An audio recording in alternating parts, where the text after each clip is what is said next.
आज आप जिस भी धर्म को देख लें, चाहे इस्लाम धर्म हो, चाहे ईसाई धर्म हो, चाहे सनातन धर्म हो, जिस धर्म के अंदर भी जो उनके महापुरुष हैं, जो उनके रिफॉर्मर हैं, उसके जो उनके मैसेंजर हैं, क्या वो उनकी बात मान रहे हैं? नहीं।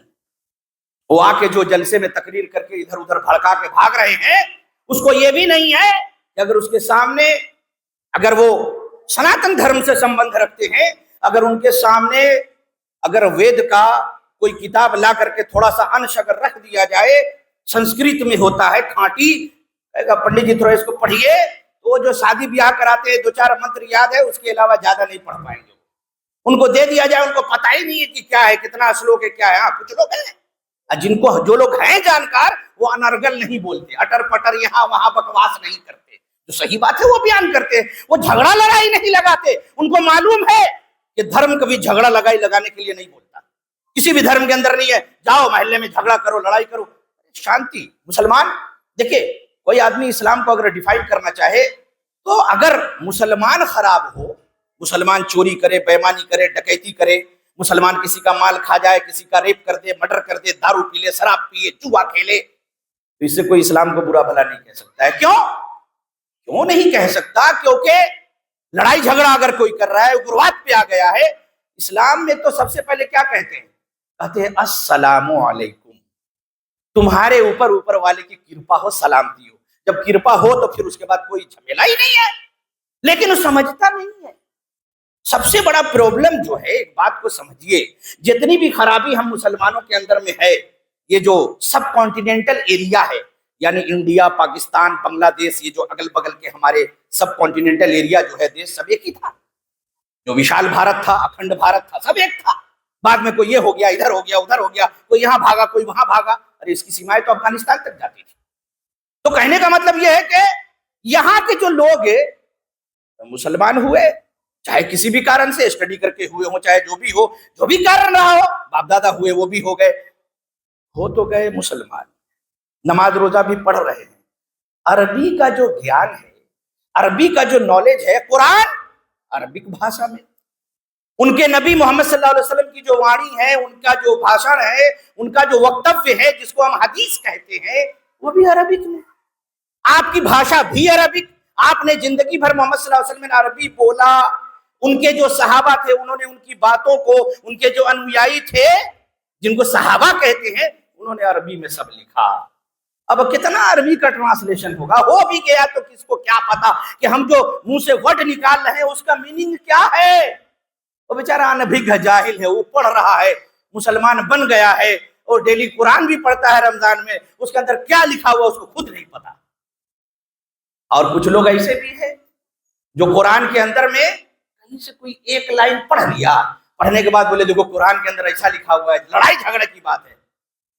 या तो वो कुरान पढ़ा नहीं है, वो पब्लिक को मूर्ख बना करके लड़ाना चाह रहा है, या जानते पूछते हुए लोगों को लड़ाना चाह रहा है।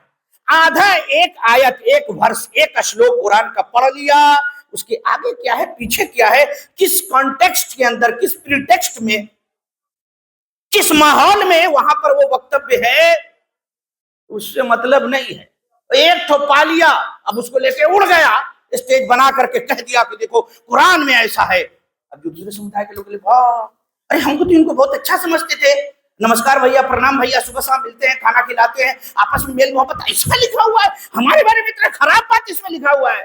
वो उसको भ्रमित कर रहा है। अब जैसे मिसाल के तौर पर आप ये समझिए, कुरान में लिखा है ना, आप जानते हैं अल्लाह ताला ने क्या फरमाया, नमाज पढ़ना है ना। सारे धर्म के लोग जानते हैं कि मुसलमानों पर जरूरी है 5 वक्त नमाज पढ़ना, कोई नहीं रोकता है, वही 5 वक्त नमाज पढ़ो, मस्जिद बनाओ, अजान दो, पढ़ो, चाहे अमेरिका हो, इंग्लैंड हो, भारत हो, कोई कहीं नहीं रोकता है, नमाज पढ़ो।